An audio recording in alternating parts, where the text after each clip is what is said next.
ॐ अखण्डमण्डलाकारव्याप्तं येन चराचरं तत्पदं दर्शितं येन तस्मै श्रीगुरवे नमः।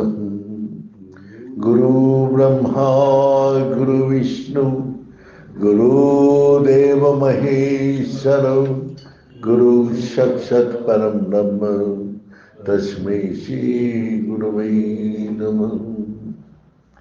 ओम ब्रह्ममयी महादेवी ज्ञान भक्ति प्रदायिनी नमस्तुभ्यं योग विद्याये योग धर्म प्रसारिणी। ओम सृष्टि स्थिति विनाशनानं शक्तिभूते सनातनी गुणाश्रये गुणमयी नारायणी नमोस्तुते। कर्पूरगौरं करुणावतारं संसारसारं भुजगेन्द्रहारं सदा वसन्तं हृदयारविन्दे भवानी सहितं नमामि। तमेव माता च पिता तमेव बन्धुश्च सखा तमेव विद्यार्थिनं तमेव सर्वं मम देव। ॐ पूर्णमद पूर्णमिदं पूर्णमुदच्यते पूर्णस्य पूर्णमादाय पूर्णमेवावशिष्यते। ओम शांति शांति शांति। नारायण हरि ओम नारायण हरि ओम शिव शिव ओम हर हर ओम शिव शिव ओम हर हर ओम नारायण हरि ओम नारायण हरि ओम। परमात्मा अंतर्यामी परमात्मा अंतर्यामी परमात्मा अंतर्यामी परमात्मा अंतर्यामी नारायण हरि ओम नारायण हरि ओम। शिव शिव ओम हर हर ओम शिव शिव ओम हर हर ओम नारायण हरि ओम नारायण हरि ओम नारायण हरि ओम।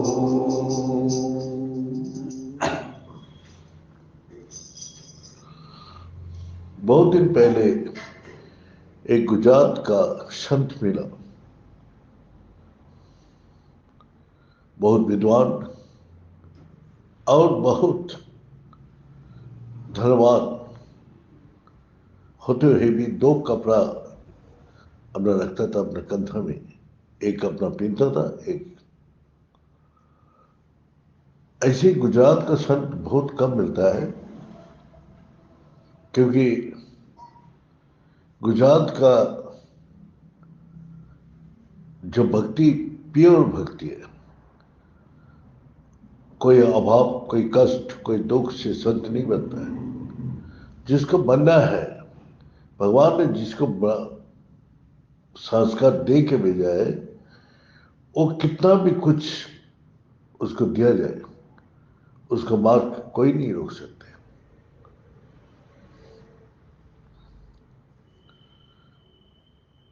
तो इस प्रकार उसने अपना सब छोड़ छाड़ के चला गया। तो भ्रमण करते रहते थे पैदल। आज शाम को कहीं भी हो तो शाम को जाके रुक जाता था, फिर सुबह उठ के निकल जाता था, फिर घूमता रहता।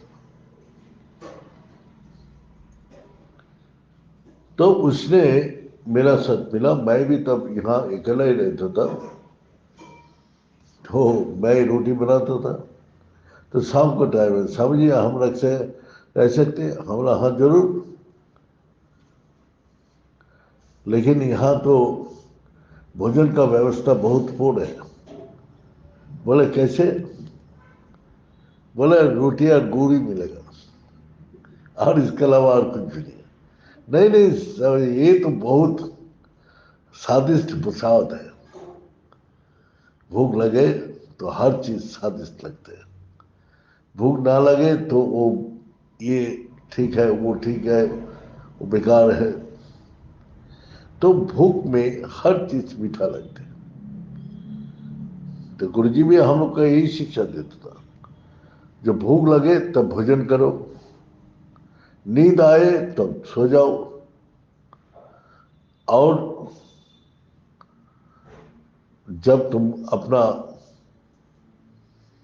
इच्छा बिना नियम बनाओ और नियम का अनुसार चलो, तभी तुम सब कुछ बैलेंस रख सकते हैं। जैसे सुबह उठने का टाइम निश्चित करो, इतना बजे उठना है, इसने का बाद क्या करना है, वो अपना चार्ट बना लो। फिर कब तुम ध्यान पूजा, कब तुम पढ़ाई करोगे, कब तुम अपना स्कूल कॉलेज ऑफिस जाओगे, सब टाइम निश्चित होना चाहिए। और तुम मन का, देह का और बुद्धि का अनुशासन में नहीं रखोगे, तब तक ये लोग बिगड़ जाएगा। अनुशासन माने मन नहीं चाहेगा, लेकिन उसको नियम है, जाना पड़ेगा।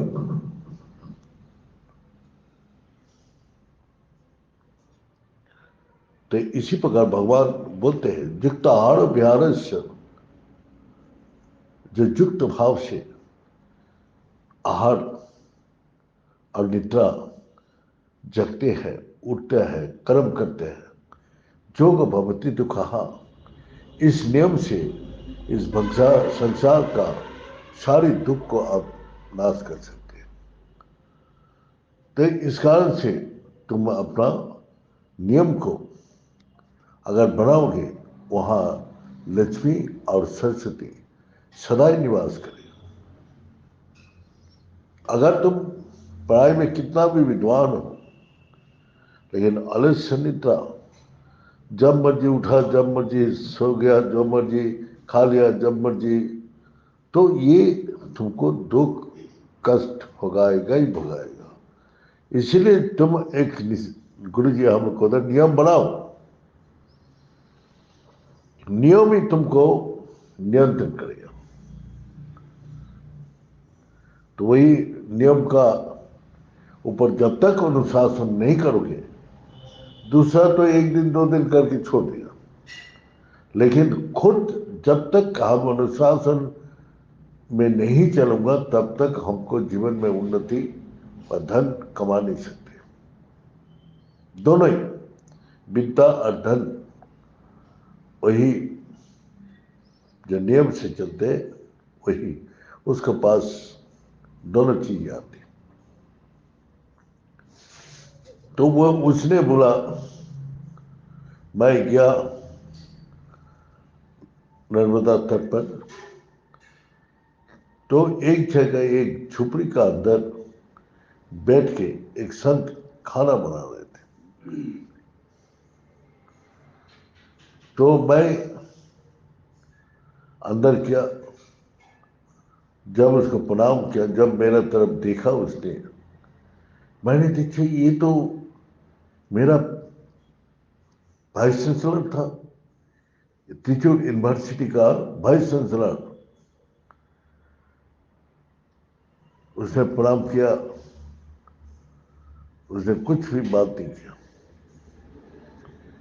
वो खाना बनाने का तरफ भी ध्यान रखा, उसको बैठने के लिए भी नहीं बोला, ना जाने के लिए बोला। वो जब तक खड़ा खड़ा देखते रहे, फिर चला गया। एक दिन, 2 दिन, 3 दिन, 7 दिन जब हुआ तो उसने एक शब्द बोला, बेटा यहां क्यों आते हैं? बोला आपका ज्ञान सुनने के लिए। हमारा लिए क्या निर्देश है? बोला गोल में गोल हो जाओ, गोल में गोल हो जाओ। अब उसको समझ में नहीं आया। वो बोलते मैं सारी संत लोग को पूछते पूछते आ रहा हूं, कोई मेरे को बोल नहीं पाया कि गोल में गोल हो जाओ। उसको समझ में नहीं आ रही ये बोला तो क्या बोला, इसका अंदर क्या रहस्य है, वो समझ में नहीं आया। तो वो कोशिश में लगा रहे, कहीं भी संत मिलता है तो पूछते हैं। तो हमने बोला ठीक है, कोई बात नहीं है, आप शाम को टाइम संधा उंधा लगाया, जो उसका नियम है। तब तो ये मंदिर भी नहीं था, कुछ भी नहीं था, बस झुपड़ी था। अभी रसोई जहाँ बना हुआ है वहाँ एक झुपड़ी था, और ये पीछे जहाँ मंदिर बना है यहाँ एक झुपड़ी था। तो झुपड़ी बने अपना फूस का। तो हमने बोला जी बाबू जी आप कहाँ विश्राम करेंगे? बोले बरामदा में सो जाएंगे। वो ठीक है, कोई बात नहीं है। तो हमने बोला हमारा पास भी कोई विस्तार नहीं है, तो आपको मैं दे नहीं सकता। बोले नहीं नहीं, कोई जरूरत नहीं है। गर्मी का दिन था, झाड़ फूस के सो गए। तो कितना मैंने हर परिस्थिति में कितना सहन करने का, कितना एडजस्ट करने का ताकत संत में है, हा? अगर आपको बोला जाए आप कर सकते नहीं। हर परिस्थिति को अपने उसी में ढल जाना बहुत कठिन है। फिर सुबह हुआ, हमने सुबह में नहा धो के वो चलने लगा। तो हमने बोला देखो रात को बना हुआ रोटी है और वही गुड़ है, और खाना है तो खा लो। फिर वो चला गया। जब खाने के लिए बैठा हमको साथ, तो हमने बोला जो हमारा ये जो शब्द बताया इसी में वेदांत है। एक, शून्य और 8। वेदांत का अर्थ क्या है? जो वेदांत का साधक है उसका आगे यही लगता है 108 श्रीमद 108 स्वामी सच्चिदानंद सरस्वती। हाँ? तो 108 का अर्थ क्या है? ये लोग सब वेदांत का साधक है। और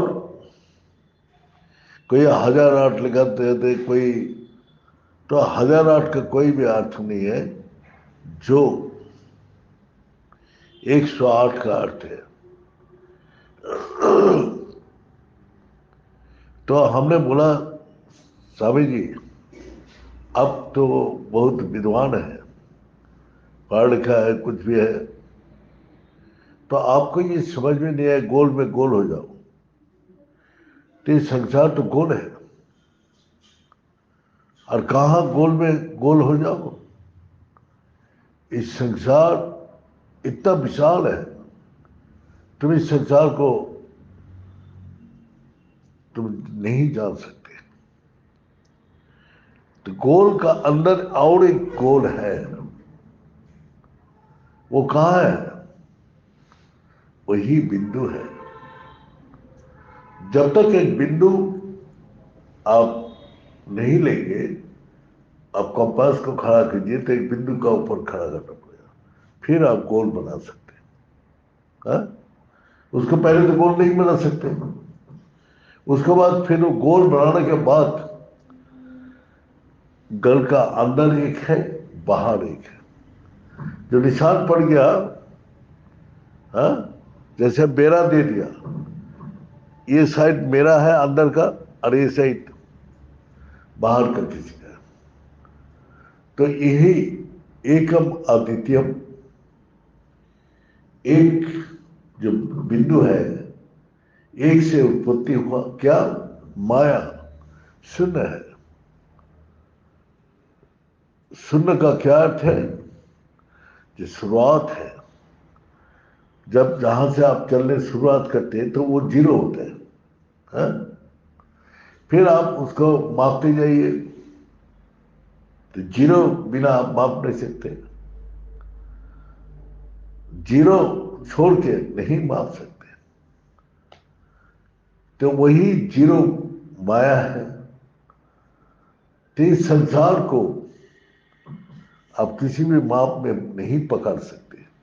माने माया से आप चारों तरफ घूमते रहे, लेकिन माया को पकड़ में नहीं आएगा।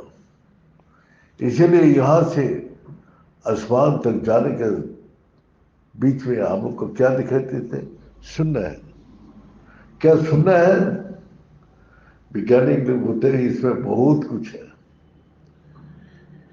कितना वेव चलते रहते, कितना शब्द का कोश तरंग में चल रहा है, कितना माने साउंड एंड लाइट ये चलते रहते हैं, लेकिन हम लोग को दिखाई नहीं देते।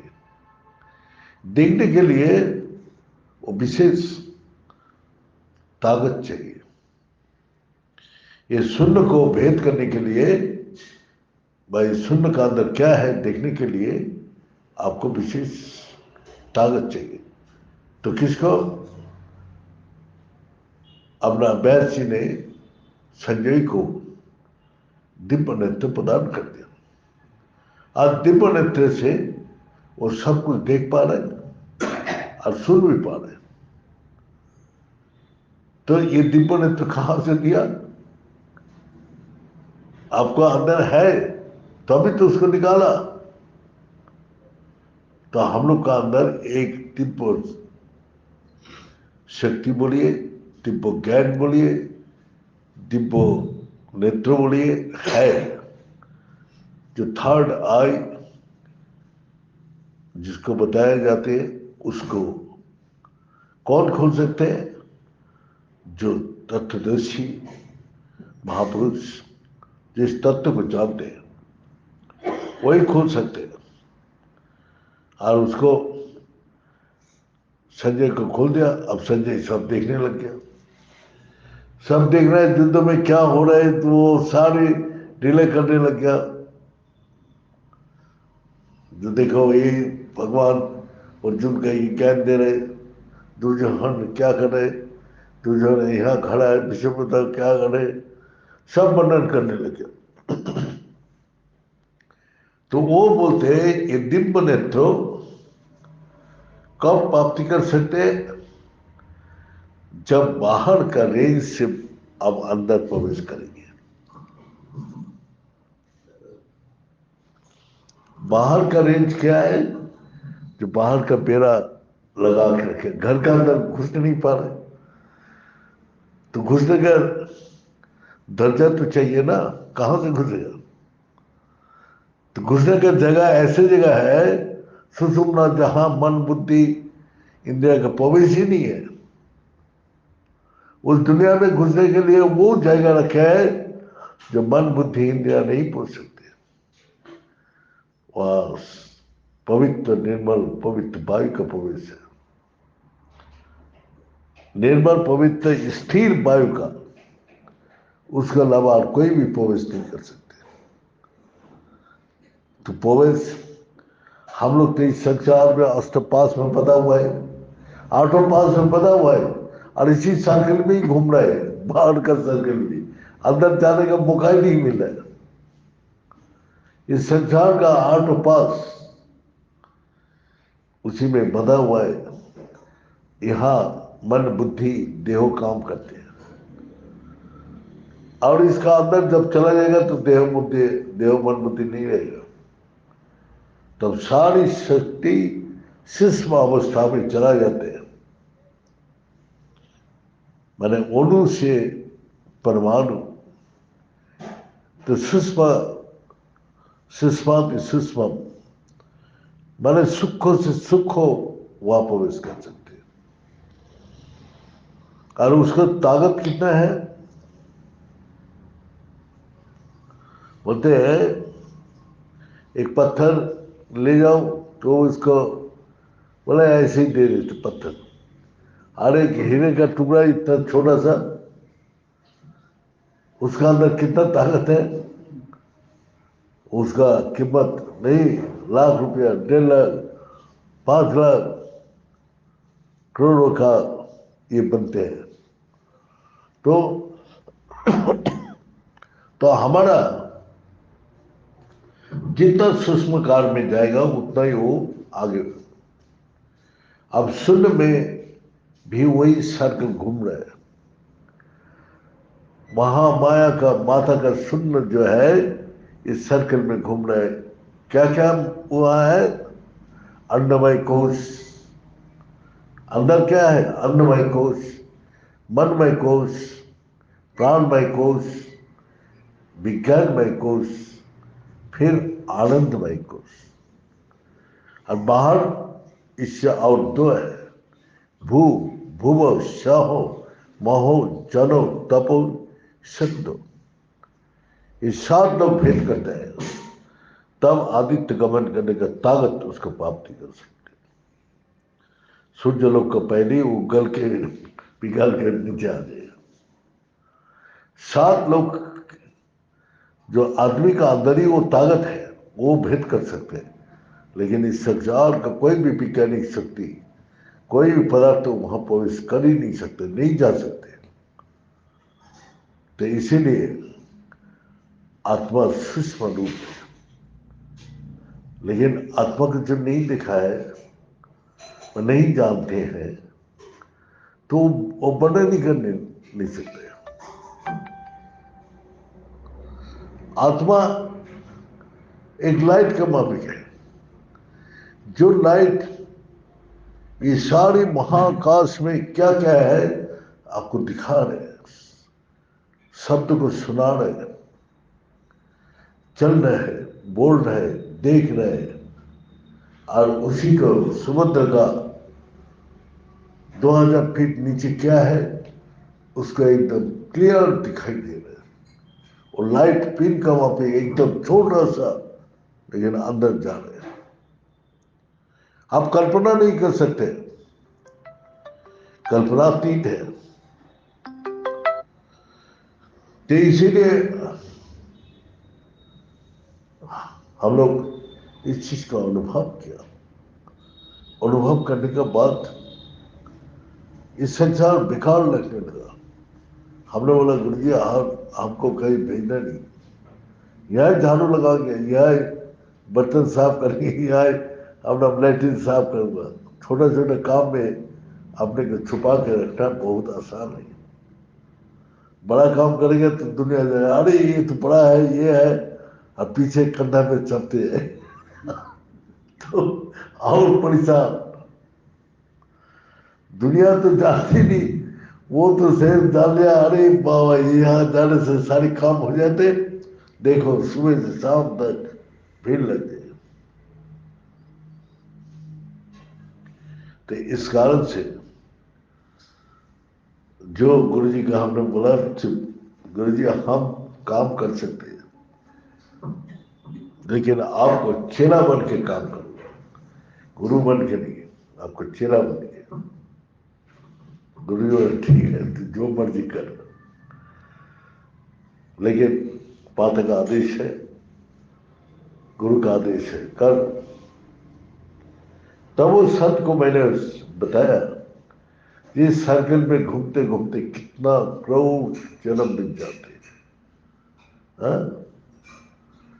तो उसमें आवक्ष परमसाग्रसम वेद सवेद वेद, वही ओंकार का, इसका भी ओ ओ मो नाथ बिंदु, फिर तुरिया तुरियातीत, माने कितना भेद करके आपको जाना पड़ेगा। ओंकार क्या बोले, सप्तांग चतुष्पादम त्रिस्थान पंचतैवतम, कितना विशाल वो सर्कल है, जो आप उसको भेद करने के लिए कितना स्थिर होना पड़ेगा। तो बोला ना सुषुम्ना का छिद्र इतना छोटा है जो वहां मन बुद्धि इंद्रिया नहीं पहुंच पाते। तो दुनिया तो मन बुद्धि इंद्रिया में ही पड़ा हुआ है, उससे उसका उपाय जानते नहीं। और यहां भी ओंकार में क्या बोला, पहले ओंकार का शब्द आने के पहले क्या भगवान शंकर जी दिखाया, शब्द का, शब्द ही ब्रह्म है, मैं ही सब कुछ हूं। तो ब्रह्मा जी और भगवान विष्णु पूछा आप कौन है, तो बोला मैं शब्द निराकार। फिर ओम शब्द का प्रकाश किया, ये मेरा रूप है, ओंकारी ब्रह्म है, ओंकारी वेद है। तो यही ओंकार से को पकड़ के मेरे को जान सकते हैं। कौन जान सकते हैं, ओंकार बिंदु संयुक्तम नित्य धारित जोगिनम, जो बिंदु में स्थिर। तो स्थिर होना ही संसार जीव के लिए बहुत मुश्किल है। दिमाग को स्थिर करना इतना सुबह से उठ के आ रहे, झाड़ू पोछा बर्तन साफ करना, बाजार जाओ, ये करो वो करो, चाय बनाओ, ये बनाओ, ये नाश्ता क्या होगा, सुबह उठ के बस घर में लग जाते, झाड़ू पोछा बर्तन साफ। तो आप कैसे करेंगे? ये तो नहीं जो राम कृष्ण परमहंस जी 12 बजे जाता था, 4 बजे साधना करके आता था, जंगल में चला जाता था। अभी वो वही दक्षिणेश्वर है जहां उस जंगल में पंचवटी नाम रख दिया, उस जंगल में जाके घूम, जंगल में जाके अपना साधना करता था।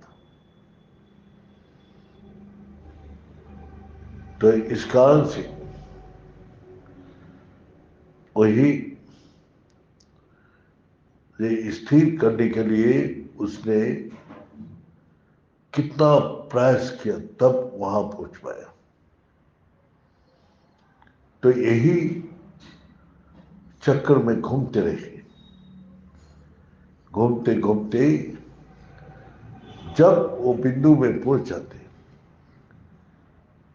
तो बिंदु ही जैसे पहुंचा, तो बिंदु में हो खड़ा होके आप ये सारी सड़कों को देख सकते हैं।